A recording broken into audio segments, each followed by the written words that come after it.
میری خالہ کا بیٹا زاہد جو کہ کافی عرصہ سے بیمار تھا، میں اس کا پتہ کرنے کے لیے اس کے گھر گئی تو معلوم ہوا کہ وہ کافی عرصے سے بیمار ہے۔ اکثر اس سے بات کریں تو ڈرنا شروع کر دیتا ہے، کبھی اس پہ طاری ہو جاتی ہے۔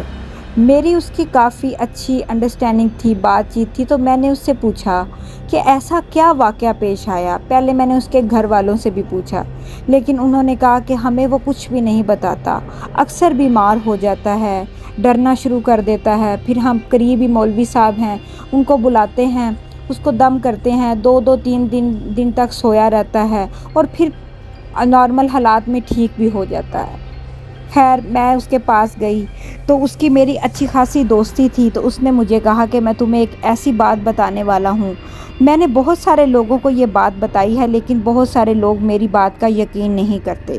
میں نے کہا نہیں، تم مجھے بتاؤ، میں تمہاری بات کا یقین کروں گی۔ کہانی شروع کرنے سے پہلے آپ لوگوں سے گزارش ہے کہ آپ میرے چینل کو سبسکرائب کر دیں، ویڈیو کو لائک کر دیں، چینل کو جو ہے نا وہ شیئر ضرور کیجیے گا، اس سے میرا چینل آگے جائے گا تو میں آپ کو ڈیلی نیو کہانیاں سنا سکوں گی۔ قصہ کچھ اس طرح سے تھا کہ وہ بیچارہ میٹرک پاس لڑکا تھا، گھر میں کافی تنگی تھی، غریبی تھی۔ اس نے سوچا کہ شہر میں جا کے کوئی اچھی سی نوکری تلاش کروں۔ مکینکی کا کام اس کو آتا تھا، لیکن وہ ادھر گاؤں میں اتنا کام نہیں تھا۔ جب وہ شہر میں پہنچا تو اس نے کافی سارا کام تلاش کیا، لیکن اس کو کوئی کام بھی نہ مل سکا۔ پھر ایک دوست کے طرف سے اس کو ایک پیزا شاپ پہ پیزا ڈیلیوری کا بھی جو ہے نا وہ جاب مل گئی۔ 2 کام اس کو کرنے ہوتے تھے، ایک وہ آپریٹر تھا، آپریٹر مطلب کہ جو بھی فون آتا تھا ڈیلیوری کے لیے وہ اس پہ آرڈر لیتا تھا، اور پھر اگر کوئی ڈیلیوری کے لیے لڑکا اویلیبل نہیں ہوتا تھا تو پھر وہ ڈیلیوری بھی کر آتا تھا۔ اب ہوا کچھ اس طرح کہ ایک رات کافی عرصہ جو ہے نا وہ ٹائم ہو چکا تھا، رات 12 بجے کا ٹائم تھا، وہ اپنے شاپ بند ہی ہونے والی تھی، کلوزنگ کی طرف جا رہی تھی۔ وہ سارے کام کرنے کے بعد جلدی میں تھا کہ جلدی سے جو ہے نا وہ دکان بند ہو اور وہ بھی چھٹی کر کے گھر جائے، کیونکہ وہ کافی زیادہ تھک جاتا تھا۔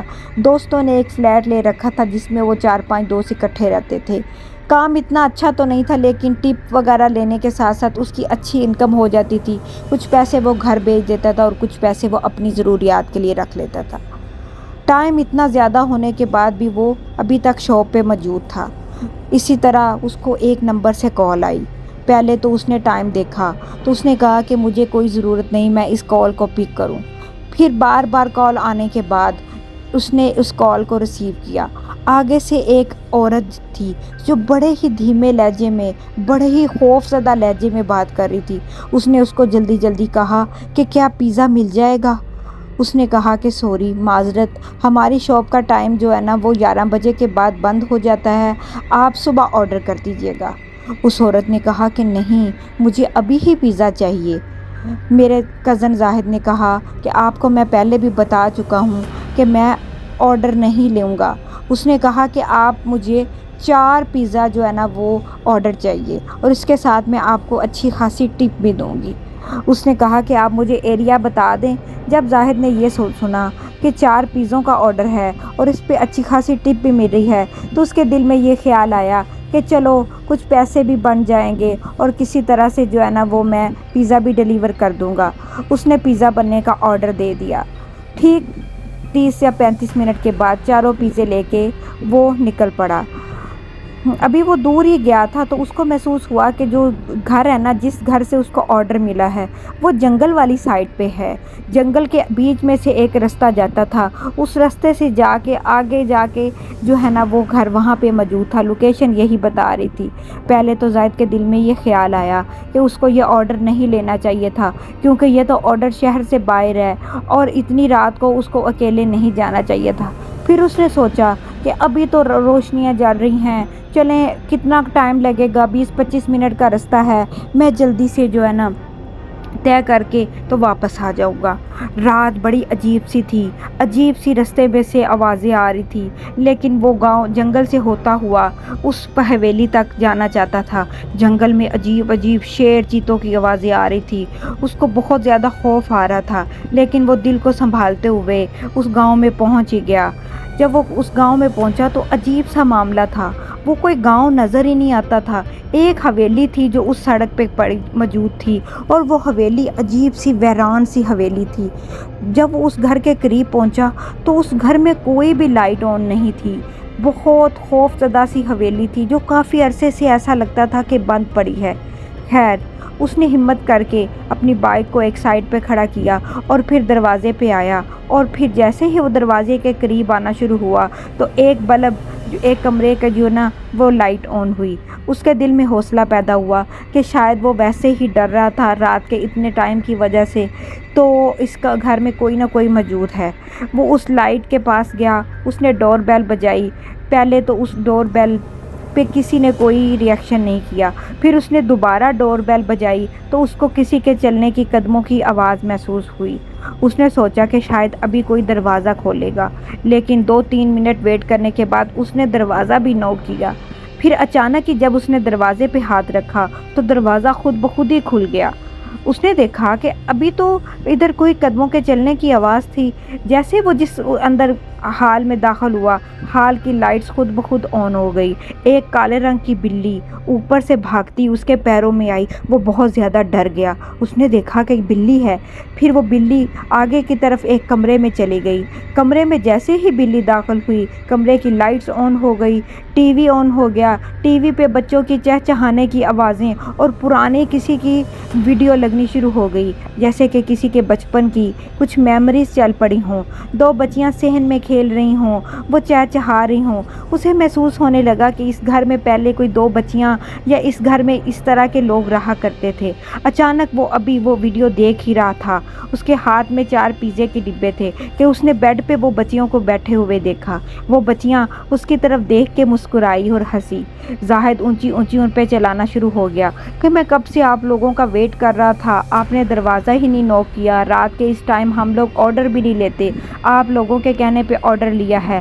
آپ جلدی سے مجھے پیمنٹ ادا کریں اور مجھے فارغ کریں، میں جلدی سے واپس چلا جاؤں۔ لیکن کچھ دیر بعد کیا ہوا کہ وہ بچیاں عجیب سے لہجے میں شیطانی حرکتیں کرنی شروع ہو گئی۔ ان کے چہرے بدل گئے، ان کی آنکھیں وائٹ ہو گئی، اور وہ جیسے چڑیلوں کی طرح ہا ہا ہا ہو ہنسنا شروع ہو گئی۔ زاہد نے جب یہ دیکھا تو اس کے ہاتھ سے جو پیزے والے ڈبے تھے وہ نیچے گر گئے۔ وہ جلدی سے پیچھے کی طرف بھاگا۔ جیسے ہی وہ پیچھے کی طرف بھاگا، اس کو محسوس ہوا کہ اس کے پیچھے کوئی عورت کھڑی ہے۔ دیکھا تو ایک لمبے بالوں والی ایک لمبی چڑیل اس کے پیچھے کھڑی تھی۔ اس چڑیل نے اس کی طرف ایسے ہاتھ بڑھایا۔ زاہد تیزی سے بھاگا، دروازے تک پہنچا۔ دروازے تک ابھی وہ پہنچ ہی رہا تھا تو چڑیل نے لمبا ہاتھ کر کے وہ دروازہ بند کرنا چاہا۔ زاہد نے جلدی سے دروازے کو دھکا دیا اور باہر نکل آیا۔ باہر نکل آ کے اس نے اپنے مینیجر کو کال کی، لیکن مینیجر نے اس کی کال پک نہیں کی۔ اس کو یہ بھی ڈر تھا کہ کہیں پیزے کے پیسے نہ ملے تو اس کی تنخواہ سے نہ کاٹ لے، کہیں وہ اس کی نوکری خطرے میں نہ چلی جائے۔ لیکن اس وقت اس کو اپنے جان کے لالے پڑ گئے تھے۔ اس نے اپنی بائک جلدی چلائی اور وہاں سب کچھ پھینکا اور جلدی سے جنگل کے راستے سے نکلا۔ ابھی وہ 2 منٹ ہی دور گیا تھا کہ اس کی بائک اس طرح محسوس ہونے لگی کہ بہت زیادہ بھاری ہو رہی ہے، اور پھر تھوڑی سی دور جانے کے بعد اس کی بائک وہ خراب ہو گئی۔ زاہد نے جلدی سے پولیس کو کال کی۔ ابھی وہ پولیس کو کال ہی کر رہا تھا کہ موٹر سائیکل کے اوپر جو شیشہ لگا ہوتا اس نے دیکھا کہ وہ دونوں بچیاں اور چڑیل اس کے پیچھے آ رہی تھی۔ اس نے بائک کو ادھر ہی چھوڑا اور جنگل میں بھاگنا شروع کر دیا، اور رستے میں پولیس کو کال کر کے سارا واقعہ بتا دیا۔ وہ جنگل میں اپنا آپ چھپا کے کسی درخت کے نیچے بیٹھا بہت تیزی سے رو رہا تھا، بہت لمبے سانس لے رہا تھا۔ اس کا جسم پسینے سے شرابور ہو چکا تھا۔ وہ بہت زیادہ خوف زدہ تھا، اس کو سمجھ نہیں آ رہی تھی کہ وہ کیا کرے۔ اس کو لگ رہا تھا کہ چڑیل شاید اس کو کھا جائے گی یا اس کے پیچھے کھڑی ہے۔ وہ 2 بچیوں کی عجیب سی شیطانی حرکتیں اس کے دماغ سے نہیں جا رہی تھی۔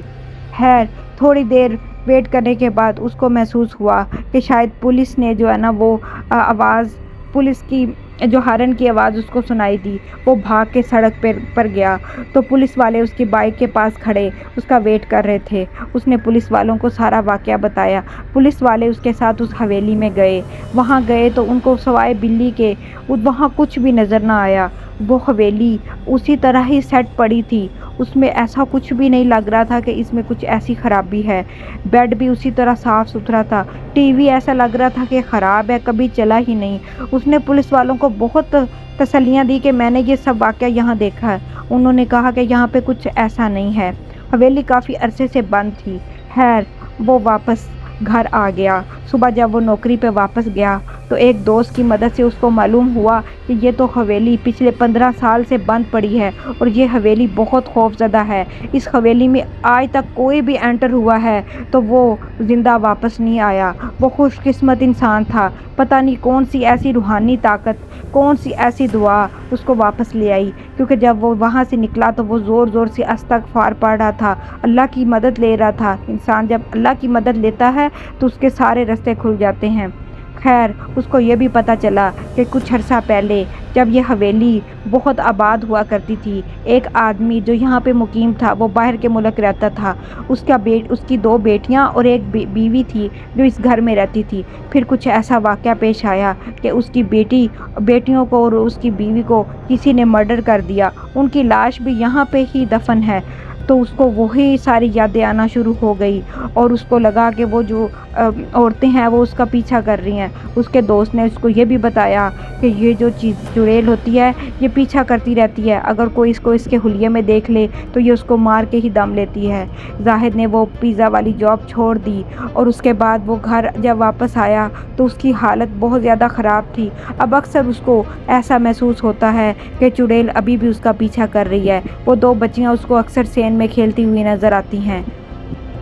آج بھی وہ اتنا خوف زدہ ہے کہ دوبارہ وہ کام کے قابل نہیں رہا۔